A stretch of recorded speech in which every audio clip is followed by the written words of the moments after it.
Sa iba pang balita, mahigit 700 bagong kaso naman ng Human Immunodeficiency Virus o HIV ang naitala nitong Marso. At ang ikinababahala po ng Department of Health, pabata ng pabata ang tinatamaan nito. Narito ang report ni Marisol Abduraman. Taga doon sila. Nababahala ang Department of Health sa patuloy na pagtaas ng bilang ng mga HIV sa bansa. Ayon sa DOH, 25 ang mga bagong kaso ang naitatala bawat araw. Ang ano nga natin, di ba, sinasabi natin lately, in a day, ang nadadiagnose natin is nasa 25 cases na in a day.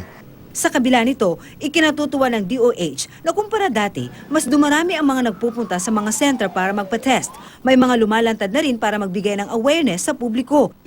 Isa na nga rito si Fossil Angeles na nagpositibo sa HIV noong 2012. Minabuti na Fossil ipakita ang kanyang mukha sa publiko sa aming panayam dahil wala naman daw dapat ikatakot o ikahiya sa kanyang sakit. Gusto kong mawala yung stigma and discrimination about HIV, and then gusto kong maintindihan ng tao that people with HIV lives a normal life.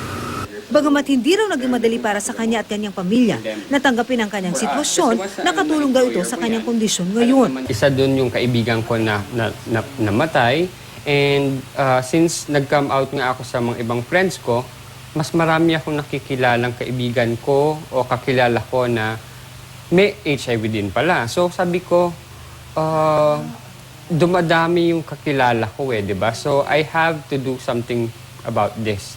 Sa tala ng DOH, nitong January to March 2016 lang, 145 ang namatay dahil sa HIV. 736 ang mga bagong kaso na naitala nitong Marso.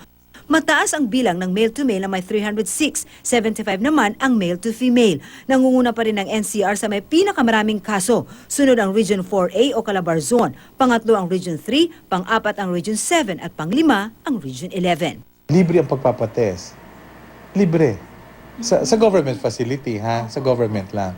Ang importante lang sa kanila is to submit themselves for testing. Para sa unang balita, Marisol Abduraman, reporting.